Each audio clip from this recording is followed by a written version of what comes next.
11화 천사와 싸워 이긴 야곱. 야곱에게 장자권과 축복권을 빼앗긴 에서는 야곱을 아주 미워하게 되었어요. 나와 아버지를 속여 내 모든 것을 빼앗아 가다니. 야곱, 이 녀석을 내가 가만두지 않을 거야. 이 사실을 안 어머니 리브가가 야곱에게 말했어요. 야곱아, 에서가 널 다치게 할까 두렵구나. 너는 에서의 화가 풀리기 전까지 잠시 이곳을 떠나 있는 게 좋겠다. 너의 외삼촌 집에 잠시 가 있거라. 아버지 이삭도 야곱에게 축복하며 말씀하셨어요. 야곱아, 하나님이 내게 복 주시어 네가 여러 민족을 이루고 네가 사는 땅을 모두 너에게 주실 것이다. 어서 가서 잘 살거라. 네, 어머니 아버지, 그리하겠습니다. 야곱은 부모님과 헤어져야 하는 것이 무척 슬펐어요. 그리고 고향이 아닌 다른 곳으로 혼자 떠나는 것이 두렵고 무서웠지요. 하지만 어쩔 수 없었어요. 어머니의 말대로 외삼촌 라반의 집으로 떠나기로 결심하였지요. 외삼촌 집은 아주 멀었어요. 걷고 또 걸어 며칠 동안 가야 하는 거리였지요. 그런데 어느 날 밤이었어요.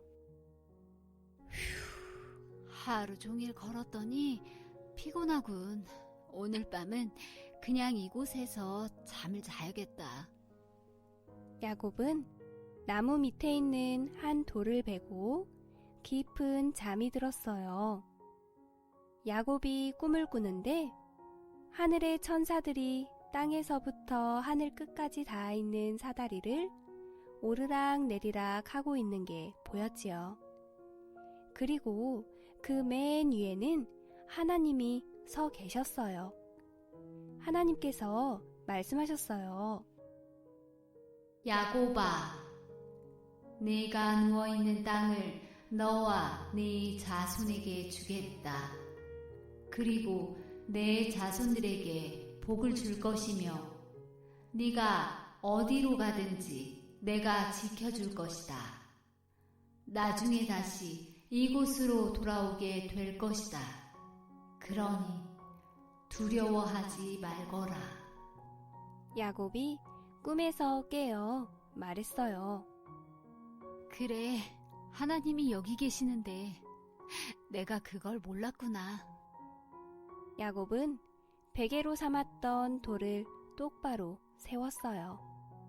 그리고 그곳을 하나님의 집이라는 뜻의 베델이라고 이름 지었답니다. 그 후 야곱은 외삼촌 라반의 집에 무사히 도착을 하였어요. 그리고 그곳에서 결혼도 하고 자녀들도 많이 낳고 살았지요. 하나님의 축복으로 야곱의 재산도 많아졌답니다. 고향을 떠나온 지 오랜 세월이 지나자 야곱은 집이 그리워졌어요. 마침내 하나님께서 말씀하셨지요. 야곱아, 이제 고향으로 돌아가거라. 야곱은 하나님의 말씀대로 집으로 돌아가기로 하였어요. 에서 형의 화가 이제 풀렸을까? 안 풀렸으면 어떡하지? 야곱은 집에 돌아가는 것이 설레이기도 하였지만 형이 두렵기도 하였답니다. 며칠 후 야곱은 가족들과 종들 그리고 많은 재산들, 에서 형에게 줄 선물인 많은 가축들을 챙겨 고향 땅으로 향했어요. 에서 형에게 이 선물들을 보내면 나를 용서해주지 않을까? 그런데 어느 날 형 에서가 400명이나 되는 남자들을 데리고 야곱을 만나러 오고 있다는 소식이 들려왔어요. 야곱은 너무 두려워 하나님께 기도했어요. 하나님, 제발 도와주세요. 저희 가족들을 보호해 주세요. 그때 어떤 천사가 나타나 야곱에게 싸움을 걸어왔어요. 야곱은 하나님께서 자기를 버리는 줄 알고 밤새 천사와 맞서 싸웠지요. 야곱이 천사에게 말했어요. 하나님, 저를 버리지 마세요. 저를 지켜주세요. 저에게 축복을 해주시지 않으면 절대 이대로 못 보냅니다. 그 천사는 야곱을 이기지 못하자 야곱의 다리를 쳤어요. 하지만 야곱은 다리가 아픔에도 불구하고 싸움을 멈추지 않았지요. 그러자 천사가 야곱에게 말했어요. 내 이름을 야곱이 아니라 이스라엘이라 부르겠다. 이는 하나님과 겨루어 이겼기 때문이다. 그리고 천사는 야곱을 축복했어요. 이때부터 야곱의 이름은 이스라엘이라 불렸어요. 그리고 야곱의 자손들은 이스라엘 민족이라고 불리게 되었답니다. 얼마 후 야곱은 형 에서를 만났어요. 야곱은 형이 무서워 먼저 선물을 가득 보내고 7번이나 절을 하며 형에게 다가갔지요. 그런데 놀라운 일이 일어났어요.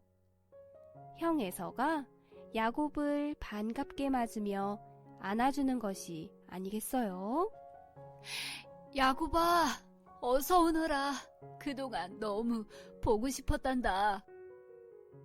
형, 에서는 동생 야곱을 용서했어요. 그리고 둘은 기쁨의 눈물을 흘렸답니다. 여러분, 임마누엘이란 말을 들어보셨나요? 그 뜻은 하나님이 우리와 함께 하신다라는 말이에요. 오늘 야곱은 형에게 돌아가야 할 장자권과 축복권을 가로채므로 결국 형의 얼굴을 피해 집을 떠나야만 했어요. 엄마 아빠를 떠나 홀로 가는 길이 얼마나 두렵고 외로웠을까요? 또한 삼촌 집에 머물면서 어른이 된 후에 형 에서를 만나러 갈 때에도 지난날 형에게 씻을 수 없는 상처를 주었었기에 형을 만나는 길이 썩 좋지만은 않았을 거예요. 혹여라도 형이 나와 내 가족을 해치기라도 하면 어쩌지 하는 두려움과 불안감은 이루 말할 수 없었을 거예요. 바로 그때였어요. 홀로 집을 떠나 두렵고 외로울 때, 그리고 형과 만나기 전 몹시 불안했던 바로 그때 하나님은 야곱에게 나타나심으로 내가 너와 함께 한다라는 것을 깨닫게 해주셨어요. 뿐만 아니라 하나님은 동생 야곱을 향해 분노와 원망으로 가득 찬 형 에서의 마음을 부드럽게 풀어주심으로 동생 야곱과 행복한 만남을 갖도록 해주셨어요. 여러분, 하나님을 일상에서도 함께 하시며 어려움을 만나 두렵고 불안할 때에도 여전히 함께 하시는 하나님이세요. 오늘 밤 이야기를 듣고 있는 이 순간에도 하나님은 우리와 함께 하고 계시답니다.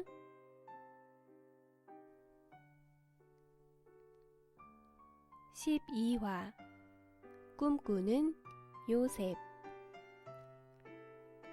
야곱은 12 아들을 데리고 고향으로 돌아왔어요. 그 중에 야곱은 11번째 아들인 요셉을 가장 사랑하였지요. 요셉아, 하나님은 우리를 항상 돌보아 주신단다. 하나님을 믿고 그분 말씀을 잘 따르렴. 네, 아버지, 알겠습니다. 야곱은 요셉에게 돌아가신 어머니 라헬에 대한 이야기와 하나님이 어떻게 야곱이 고향으로 돌아올 수 있게 해주셨는지 알려주었어요. 그래서 요셉은 아버님의 말씀에 늘 순종하며 하나님을 사랑하는 아들로 잘 자랐답니다. 하지만 형들은 달랐어요. 나쁜 짓을 많이 했고 하나님을 사랑하지 않았지요. 그리고 아버지의 사랑을 독차지하고 있는 요셉을 늘 질투했어요. 어느 날 아버지 야곱은 요셉에게 알록달록한 예쁜 옷을 만들어 주셨어요. 야곱아, 네 선물이다. 어떠냐? 맘에 드느냐? 우와, 아버지, 너무 멋져요. 정말 감사합니다. 이를 본 형들이 말했어요. 참, 아버지는 왜 요셉만 사랑하시는 거야? 저 녀석 두고 봐. 내가 가만두지 않을 거야. 하루는 요셉이 잠을 자는데 이상한 꿈을 꾸었어요. 아침이 되자 요셉이 형들에게 말했지요. 제가 이상한 꿈을 꾸었어요. 우리 밭에서 곡식단을 묶었는데 내 곡식단은 일어서고 형들의 곡식단이 글쎄 내 곡식단에게 둘러서서 절을 했지 뭐예요? 뭐야? 그럼 네가 왕이라도 돼서 우리를 다스린다는 소리냐? 말도 안 되는 소리. 거짓말쟁이 같으니라고.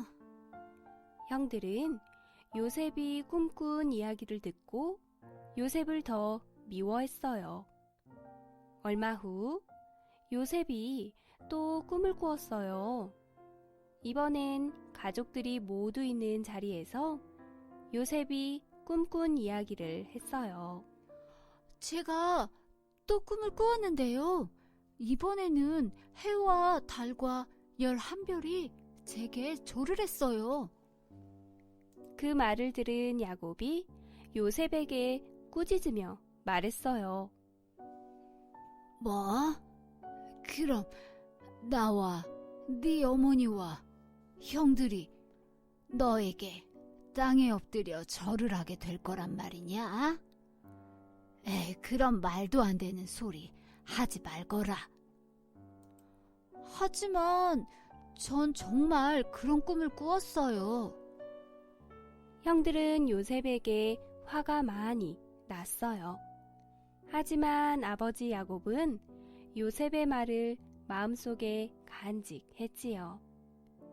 어느 날 형들이 멀리 들판에 나가 양들을 돌보고 있었어요.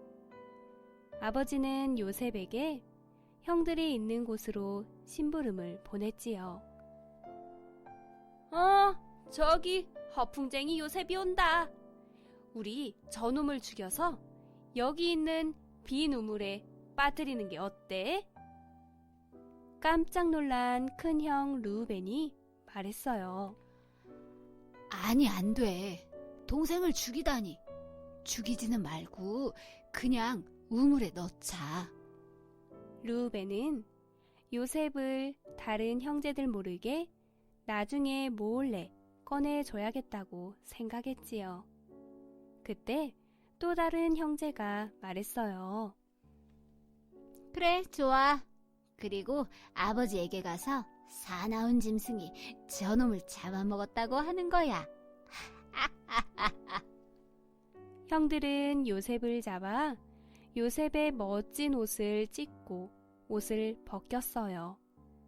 그리고 요셉을 빈 우물 안에 집어넣었지요. 형들, 왜 이러세요? 절 꺼내주세요. 제발요. 못된 녀석. 네 잘난 꿈이 어떻게 되나 보자고. 우리 눈앞에서 사라져. 다신 나타나지 마. 그때 이웃나라의 장사꾼들이 근처를 지나갔어요. 장사꾼들은 이집트로 가는 길이었지요. 형제들 중 유다가 말했어요. 아, 그래. 좋은 생각 있어. 우리 요셉을 죽이지 말고 저 장사꾼들에게 요셉을 팔아 넘기는 게 어때? 그래 좋아. 그게 더 좋겠어. 돈도 생기고. 그렇게 형들은 요셉을 장사꾼에게 은 20개를 받고 노예로 팔아버렸어요. 멀리서 일을 하고 돌아온 르우벤은 빈 우물을 보고 깜짝 놀랐지요. 이런, 요셉이 없어. 어디로 간 거야? 응, 요셉을 노예로 팔았어. 그 말을 들은 르우벤은 매우 슬펐어요. 형제들은 요셉의 찢겨진 옷에 동물 피를 묻히고 아버지 야곱에게 가서 거짓말을 했어요. 아버지, 요셉이 짐승에게 잡아먹힌 것 같아요. 이 요셉의 옷을 저희가 발견했어요. 뭐야? 안 돼.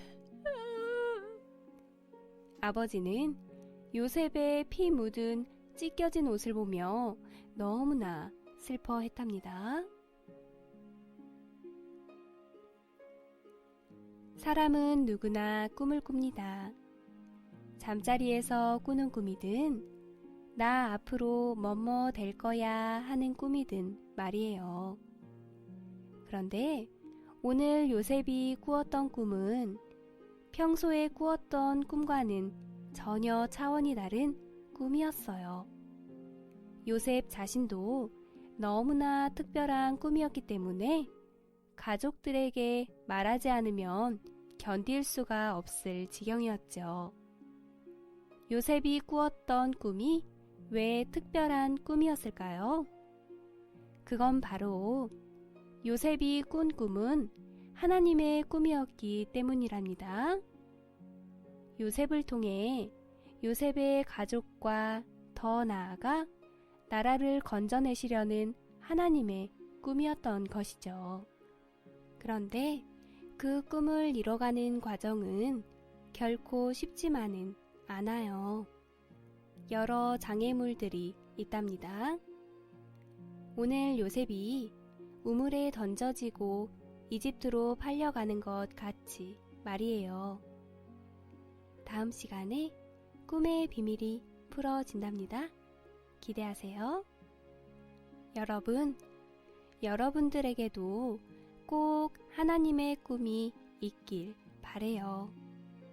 하나님이 내게 주신 꿈은 하나님이 이루어주실 거야 라는 믿음이 있으면 반드시 이루어질 거랍니다. 그래서 제2의 요셉, 제3의 요셉이 바로 여러분들이 되길 바랄게요. 오늘 밤 모두가 요셉처럼 하나님의 꿈을 꾸는 밤이 되길 기도드릴게요. 13화 요셉과 함께 하신 하나님. 노예로 팔려 이집트로 가게 된 요셉. 요셉은 밧줄로 꽁꽁 묶여 이집트로 가게 되었답니다. 요셉은 너무나 슬펐어요. 형님들, 정말 너무해요. 아버지가 걱정을 많이 하실 텐데, 아버지, 너무 보고 싶어요. 요셉은 매우 힘들고 절망적이었어요. 오로지 의지할 곳은 하나님 한 분 뿐이었답니다. 하나님께서 날 지켜주실 거야. 하나님께서 계획해놓은 다른 뜻이 분명 있으실 거야. 난 하나님을 믿어. 요셉은 이집트의 보디발이라는 장군집 노예로 가게 되었어요. 요셉은 보디발의 집에서 몇 년 동안 성실하게 일을 했어요. 그러자 보디발 집에 있는 가축들, 곡식들, 모든 재산들이 불어나기 시작했지요. 보디발은 생각했어요. 아, 하나님께서 요셉과 항상 함께 하시는구나. 내가 요셉에게 모든 살림을 맡겨야겠다. 보디발은 요셉을 믿고 모든 재산을 맡겼어요. 그런데 어느 날이었어요. 보디발의 아내가 잘생긴 요셉을 좋아하게 되었죠. 요셉, 난 당신이 정말 좋아요. 당신도 나를 좋아해주면 안 되나요? 절대 안 됩니다. 저는 주인님의 종입니다. 화가 난 보디발의 아내는 요셉이 자기를 꼬드겼다고 보디발 장군에게 거짓말을 하였어요. 결국 요셉은 아무런 죄도 없이 이집트의 왕인 바로의 감옥에 갇히고 말았지요. 그러나 하나님은 그곳에서도 요셉을 지켜주셨답니다. 어느 날이었어요. 감옥에 왕의 신하인 빵 굽는 신하와 술 만드는 신하가 죄를 지어 들어오게 되었죠. 며칠 후 두 신하가 같은 날 꿈을 꾸게 되었어요. 이상한 꿈을 꾼 두 신하는 얼굴에 근심이 가득했어요. 요셉이 물었어요. 왜들 그러십니까? 무슨 일이 있나요? 우리 두 사람 다 어젯밤 이상한 꿈을 꾸었어. 그런데 이 꿈을 풀어줄 사람이 없으니 고민이요. 꿈풀이는 하나님께서 해주실 것입니다. 저에게 말해보세요. 그러자 술을 만드는 신하가 말을 했어요. 꿈에서 포도나무 3가지가 있는데 싹이 나고 꽃이 피더니 포도송이로 변하였소.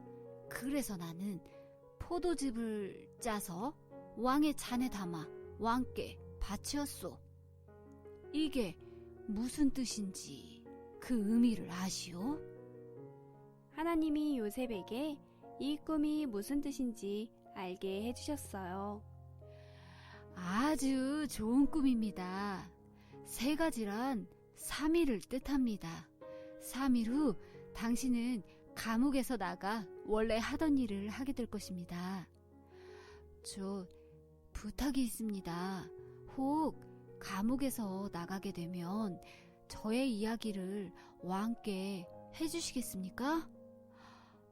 저는 결백합니다. 죄가 없습니다. 물론이요. 네, 그렇게 하리다. 빵을 만들던 신하가 요셉에게 말을 했어요. 나의 꿈은 이렇소. 빵이 든 새 바구니를 머리에 이고 있었소. 그런데 새들이 날아와 그 빵을 다 먹어버렸소. 이건 무슨 뜻이요? 3개의 바구니도 3일을 뜻합니다. 3일 후 당신도 이 감옥을 나가게 될 것입니다. 하지만 당신은 죽게 될 것입니다. 요셉의 말대로 3일 후 바로의 생일날 술 만드는 신하는 다시 전처럼 일을 하게 되었고 빵 만드는 신하는 죽게 되었답니다. 하지만 술 만드는 신하는 너무 기뻐 감옥에 있던 요셉과의 약속을 까맣게 잊어버리고 말았어요. 2년 후 바로 왕이 이상한 꿈을 꾸었어요. 강가에 아름답고 살찐 7마리 암소가 풀을 뜯고 있는데 어디선가 야위고 빼빼 마른 흉한 7마리 암소가 오더니 살찐 7마리 암소를 잡아먹는 게 아니겠어요?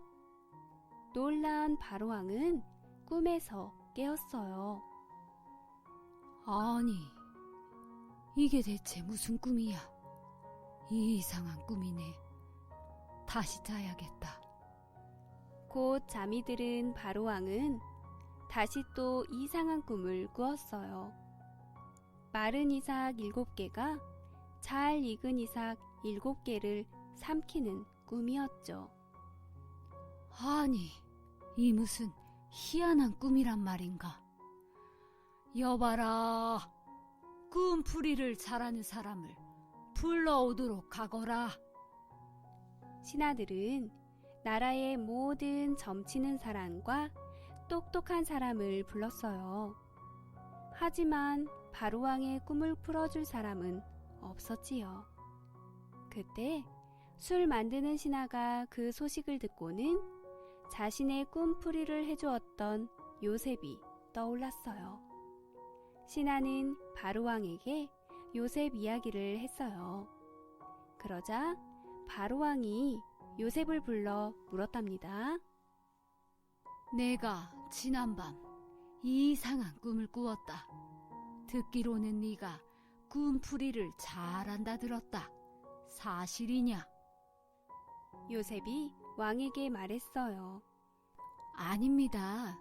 사실 전 꿈풀이를 할 줄 모릅니다. 오로지 하나님만이 그 뜻을 알고 풀 수 있습니다. 전 그저 하나님의 말씀을 전했을 뿐이죠.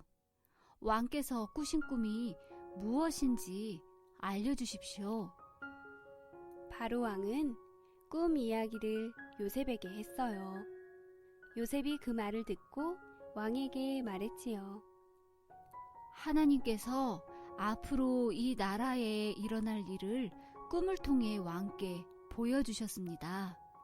좋은 암소 7마리와 좋은 이삭 7개는 7년을 말합니다. 그리고 흉한 암소 7마리와 마른 이삭 7개도 7년을 말합니다. 7년 동안은 곡식과 열매가 가득해 큰 풍년이 있겠고 후에 7년 동안은 아무 곡식도 생기지 않는 큰 흉년이 들 것입니다. 그러니 풍년이 든 7년 동안 곡식을 많이 모아 흉년을 대비하셔야 합니다. 하나님께서 왕께 2번이나 같은 꿈을 꾸게 한 것은 반드시 일어난다는 뜻입니다. 요셉의 꿈풀이를 들은 바로왕과 신하들은 깜짝 놀랐어요. 하나님께서 너에게 많은 지혜를 주셨구나. 너처럼 하나님이 믿으시는 자를 내가 어디서 찾겠느냐? 내가 너를 이 나라를 다스리는 총리로 임명하겠다. 모두가 네 명령에 복종하며 네 발 아래 엎드릴 것이다. 그리고 나를 제외한 모든 사람 중 제일 높은 자리에 있을 것이다. 왕은 요셉에게 그렇게 말하고 손가락에 있던 반지를 빼어 요셉의 손에 끼웠어요. 또 멋진 옷을 입히고 금 목걸이와 멋진 마차를 선물했죠. 길을 비켜라! 총리님 나가신다! 우와, 새로운 총리님이래. 와, 대단한데? 그러게 말이야. 사람들은 요셉이 마차를 타고 지나가는 길마다 요셉에게 엎드려 절을 했답니다. 여러분, 요셉이 어려운 시절을 보내게 된 결정적인 계기는 하나님이 주신 꿈 때문이었어요. 에이, 그 꿈만 아니었어도 내가 이렇게까지 고생하지 않았어도 됐는데 말이야 하는 생각이 들 수도 있었을 거예요. 그러나 요셉은 꿈을 주신 분이 하나님이셨고 하나님이 그 꿈을 반드시 이루어 주실 것이라는 믿음이 있었어요. 무엇보다도 꿈을 주신 하나님이 함께 하신다는 확신이 있었지요. 그래서 요셉은 종으로 팔려가고 누명을 쓰고 감옥에 갇혀가는 연속되는 고난 속에도 누군가를 탓하거나 하나님을 원망하지 않았답니다. 여러분, 세상에서 가장 큰 축복은 바로 하나님이 나와 함께 하시는 거예요. 이 믿음만 있다면 아무리 어려운 일을 만날지라도 우리는 이겨나갈 수가 있어요. 오늘 밤도 어떤 상황 속에서도 여전히 함께 하시는 하나님이 여러분과 함께 하길 바래요. 14화 요셉의 꿈, 하나님의 꿈. 바로왕이 꿈을 꾸었던 대로 정말 7년 동안은 나라에 차고 넘칠 정도로 곡식이 아주 많았어요. 요셉은 총리로서 맡은 바 임무를 다 했어요. 백성들이 먹고 남은 곡식들을 곳곳에 창고를 크게 지어 보관을 했지요. 이렇게 앞으로 다가올 흉년을 대비했답니다. 7년이라는 시간은 어느새 훌쩍 지나가 버렸어요. 이제 흉년이 시작되었어요. 이집트뿐 아니라 야곱이 사는 곳에도 비가 내리지 않아 곡식들이 자라지 않았지요. 그러자 가축들과 가족들은 먹을 것이 없어 살기가 힘들어졌답니다. 야곱이 말했어요. 얘들아, 이제 집에 먹을 것이 다 떨어졌구나. 이러다 우리 가족 모두 굶어 죽겠다. 이웃나라 이집트에서 곡식을 판다고 하니 가서 좀 사오너라. 네, 아버지. 형들은 막내 베냐민을 아버지 곁에 두고 가기로 했어요. 형들은 야곱을 팔았던 이집트로 가기가 싫었지만 어쩔 수가 없었지요. 몇 날 며칠을 걸어 드디어 이집트 곡식 파는 곳에 도착을 했어요. 그곳엔 긴 줄이 길게 늘어서 있었지요. 맨 앞에서는 이집트의 총리가 곡식을 팔고 있었어요. 드디어 형들 차례가 돌아왔어요. 형들은 총리께 절을 했어요. 요셉은 형들을 단번에 알아보았지요. 하지만 동생 베냐민이 없다는 걸 알아차렸어요. 왜 베냐민이 없지? 형들이 나처럼 베냐민을 어디로 팔아버린 건 아닐까? 안 되겠어. 확인을 해봐야겠어. 요셉은 큰 목소리로 무섭게 말했어요. 너희들은 어디에서 왔느냐? 형들은 총리가 요셉인지 알아보지 못했어요. 요셉과 헤어진 지가 20년이 넘었기 때문이었지요. 저희는 곡식을 사기 위해 가나안에서 왔습니다. 그래? 아니다. 내가 보기엔 너희들은 우리 이집트를 빼앗기 위해 온 첩자임에 틀림없다. 아닙니다. 저희는 가나안에 사는 가족일 뿐입니다.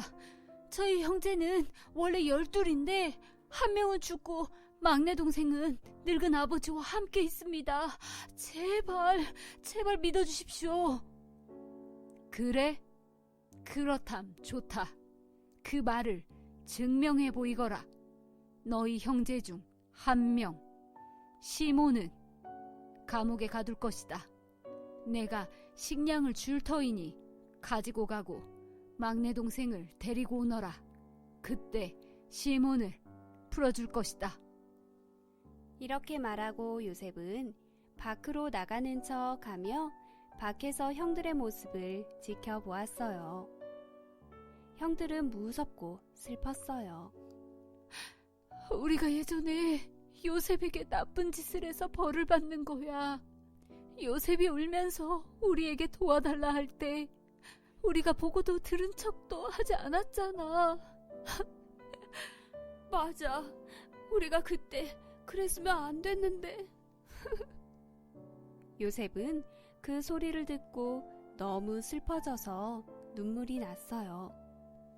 시몬을 제외한 형들은 곡식을 샀어요. 요셉은 형들 몰래 곡식 자루 안에 형들이 곡식을 산 돈을 다시 올려 놓았답니다. 집으로 돌아온 형들은 이집트에서 있었던 일을 아버지 야곱에게 말했어요. 그리고 곡식 자루 안에서 돈을 발견했지요. 뭐야, 안 된다. 베냐민은 절대 안 된다. 가서 무슨 일을 당할지 알고. 아버지, 걱정하지 마세요. 저희가 베냐민을 지킬게요. 꼭 집으로 데리고 올 것입니다. 그렇다면 종님님께 드릴 귀한 선물들을 가지고 가거라. 그리고 지난번 가져왔던 돈도 다시 돌려드리거라. 그렇게 형들은 베냐민을 데리고 다시 이집트 총리가 있는 곳으로 갔어요.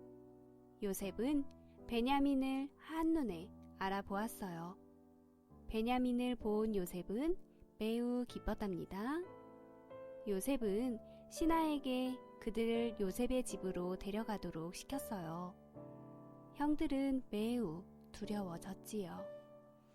아니, 우리를 왜 데려가는 거지? 저번에 우리가 돈을 내지 않았다고 생각하는 게 분명해.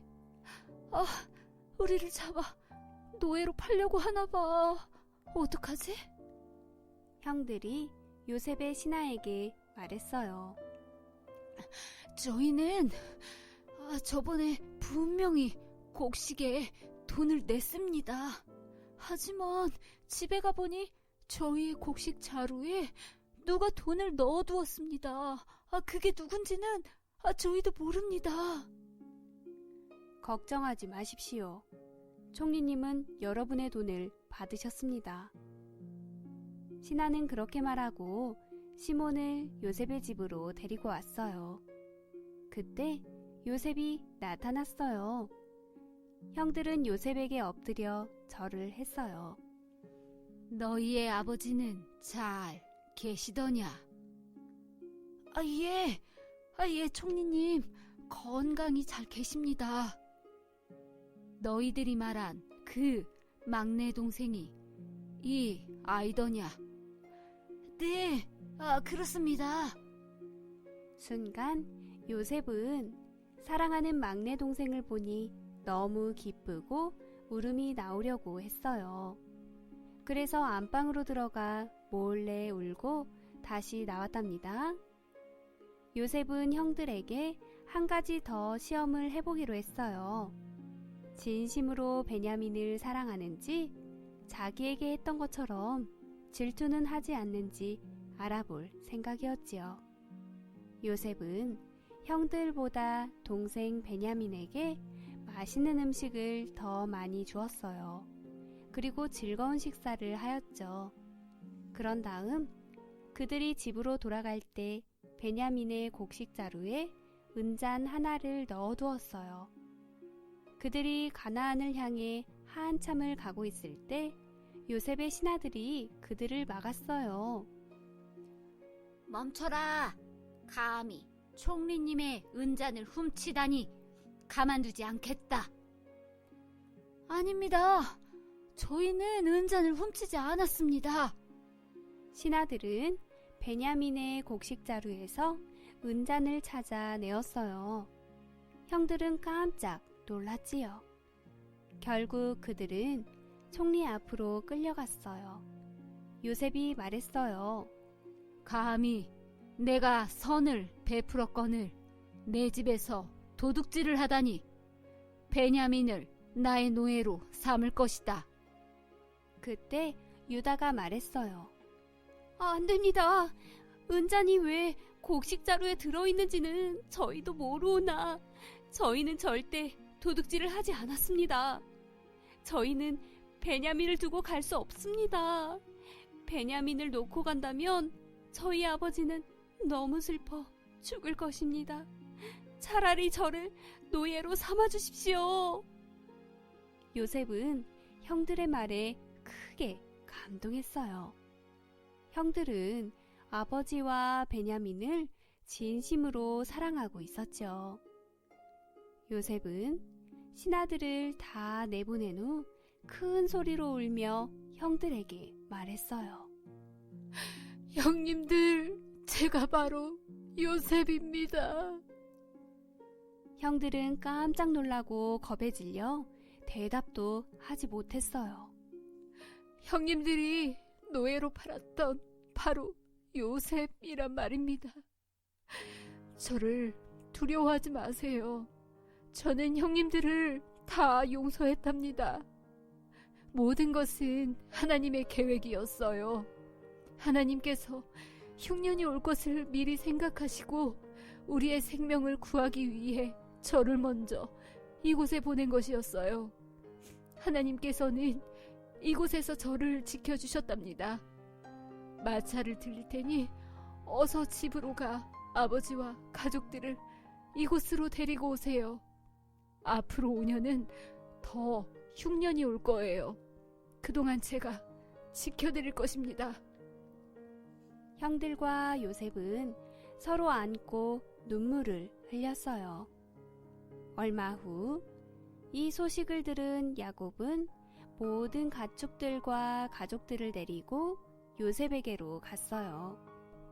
그리고 사랑하는 아들 요셉을 본 야곱은 너무나 기뻐했답니다. 여러분, 요셉이 어렸을 때 꾸었던 꿈이 마침내 이루어졌어요. 기억을 떠올려 보면 요셉이 어렸을 때 꾸었던 꿈이 어떤 꿈이었죠? 맞아요. 형제들의 곡식단이 요셉에게 절하는 꿈과 형제들을 가리키는 11별, 요셉의 아빠, 엄마를 가리켰던 해와 달이 요셉을 향해 절하는 꿈이었어요.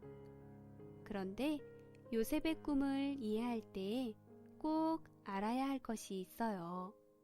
그건 바로 단지 형제들이 요셉에게 찾아와 절할 정도로 요셉이 높은 지위에 오르게 되는 것이 꿈의 전부가 아니라는 사실이에요.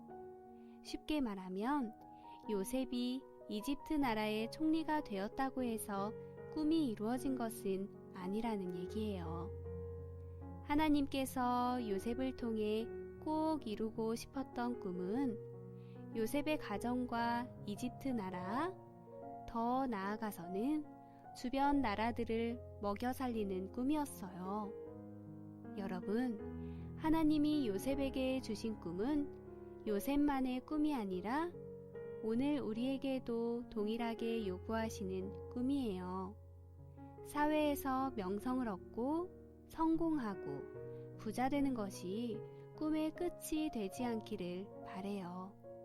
오늘 요셉처럼 자신이 가지고 있는 힘을 자신만을 위해 쓰지 않고 오히려 형제와 이웃을 위해 썼던 것처럼 여러분들의 가진 것을 나보다 어려운 사람들을 위해 흘려보내는 삶을 살길 바래요.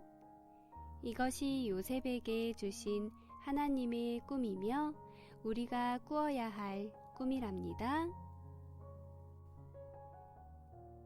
15화 갈대 바구니에 담긴 하나님의 꿈. 이집트에서 살고 있었던 요셉과 야곱의 가족들은 오랜 세월이 지나자 모두 죽고 말았어요. 이집트에는 이제 새 왕과 이집트 사람들, 그리고 야곱의 자손들인 이스라엘 민족이 살고 있었지요. 너무 많은 세월이 지났기 때문에 새 왕은 요셉이 누구인지, 이집트에서 어떤 대단한 일을 했는지 알 수가 없었지요. 새 왕은 생각했어요. 이 일을 어쩐담? 이스라엘 자손이 우리 이집트 사람들보다도 더 많아지고 있으니 말이야. 이러다가 우리 이집트를 저들이 빼앗으면 어쩌지? 안 되겠어. 우리의 노예로 삼고 힘든 일을 시켜야겠어. 새 왕은 이스라엘 사람들에게 이집트를 빼앗길까봐 매우 불안해했어요.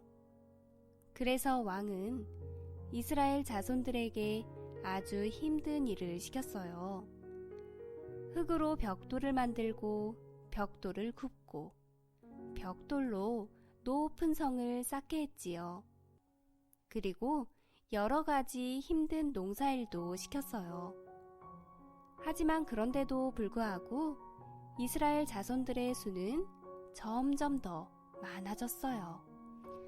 이런, 안 되겠어. 여봐라, 앞으로 이스라엘 사람들이 낳는 사내 아이는 모조리 다 죽이도록 하라. 새 왕은 이렇게 끔찍한 명령을 부하들에게 내리고 말았어요. 이 소식을 알게 된 이스라엘 사람들은 깜짝 놀랐어요. 소식 들었어요? 사내 아이를 죽이라니요. 어찌 이런 일이 있단 말이에요. 진짜요? 어떻게 하죠? 곧 우리 셋째가 나오는데. 이번엔 제발 여자아이여야 할 텐데. 아기 엄마는 너무 두렵고 걱정이 되었어요. 그렇게 날이 지나 드디어 해산날이 되었어요. 응야. 여보, 우리 아기 딸이에요? 아들이에요? 어쩐단 말이요? 아들이요. 뭐라고요? 전 절대 우리 아이를 죽게 할 수 없어요. 병사들에게 안 들키게 제가 몰래 키울 거예요. 엄마와 아빠는 셋째 아들을 아무에게도 말하지 않고 조심조심 숨겨놓고 키웠어요. 하지만 석 달이 지나자 아기의 울음소리가 어찌나 우렁찬지 도저히 숨겨서 키울 수가 없었지요. 우리 아기, 이제 널 이곳에서 키울 수가 없구나. 다른 방법을 생각해봐야겠어. 엄마는 아기를 위해 나일강 강가에서 갈대를 한아름 꺾어왔어요. 그리고 갈대를 엮어 튼튼한 바구니를 만들었지요. 엄마는 바구니 안에 아기를 눕혔어요. 그리고 나일강 갈대 사이에 바구니를 살며시 놓고 집으로 돌아왔지요. 사랑하는 내 동생, 누가 우리 동생을 데려갈까? 어떻게 되는지 봐야겠어. 아기의 누나는 동생을 멀리서 지켜보았어요. 시간이 얼마쯤 흐르자 멀리서 이집트의 공주가 시녀들과 함께 목욕하러 강가로 걸어오는 것이 보였어요. 그때였어요. 응야. 바구니 속의 아기가 우렁차게 울기 시작했어요. 공주가 시녀들에게 말했어요. 이게 무슨 소리지? 저기 강가에 있는 바구니에서 소리가 나는 것 같은데 가서 저 바구니를 가져오너라. 시녀들이 바구니를 가져와 공주에게 보였어요. 공주는 귀여운 사내 아기를 발견했지요. 공주는 아기가 너무나 불쌍하게 느껴졌어요.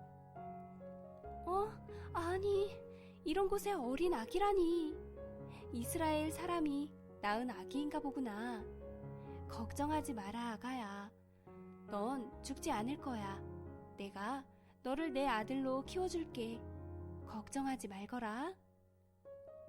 공주는 아기를 자신의 양자로 삼고 모세라고 이름 지었어요. 모세라는 이름은 물에서 건져냈다라는 뜻을 가지고 있답니다. 아참, 그런데 아기가 너무 어려 젖을 줄 사람이 필요한데 어쩌지? 마침 그 모습을 지켜보고 있던 아기의 누나가 공주에게 뛰어가 말했어요. 공주님, 안녕하세요. 제가 공주님을 위해 아기에게 젖을 줄 유모를 구해올까요? 그럴 만한 사람을 제가 알고 있거든요. 응, 그래? 그럼 부탁하마. 누나는 기쁜 마음에 집으로 달려가 엄마에게 말했어요. 엄마, 동생을 공주님이 발견했어요. 공주님이 양자로 키우겠대요. 그리고 아기에게 젖을 줄 유모를 찾고 있어요. 어서 같이 가요, 엄마. 엄마는 그 말을 듣고 깜짝 놀랐어요. 그리고 공주님에게로 달려갔지요. 공주가 엄마에게 말했어요. 이 아기를 키워줄 수 있겠소? 이 아기를 내 양자로 드릴 것이요. 아기가 클 때까지 당신의 집에서 키워준다면 내가 살해를 하겠소. 그리고 다 자라면 궁전으로 데리고 오시오. 네, 알겠습니다, 공주님. 이제 엄마는 걱정 없이 아기를 편히 키울 수 있게 되었어요. 아기의 울음소리를 듣고 병사들이 집으로 쳐들어오면 공주님의 아기라고 대답하면 되니까 말이에요.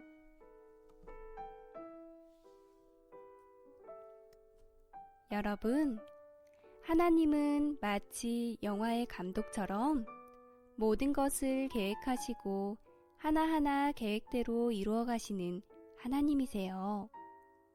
하나님은 400년 동안이나 노예로 살아온 이스라엘 백성들을 이집트에서 건져내기 위한 계획을 세우시고 그 계획을 이루기 위해 오늘 모세라는 아이를 준비하셨답니다. 모세라는 이름의 뜻이 건져내다 라고 했는데 이는 공주가 물에서 건져내었기에 붙은 이름이기도 하지만 장차 이스라엘을 이집트에서 건져내기 위한 하나님의 계획이 담긴 이름이기도 하답니다. 모세는 출생부터 공주의 품에 안길 때까지 여러 번의 위기의 순간이 있었어요. 하지만 하나님은 그때그때마다 모세를 살려주셨죠. 여러분, 모세뿐만 아니라 하나님은 여러분들을 향한 특별하고 놀라운 계획을 갖고 계시답니다. 그것이 무엇인지 궁금하지 않으세요? 오늘 밤도 나를 향해 계획을 세우시고 마침내 그 계획을 완성해 주실 하나님을 기대하며 오늘도 꿀잠 주무세요. 행복한 상상, 소보루의 꿈꾸는 동화 이야기. 다음 시간에 또 만나요.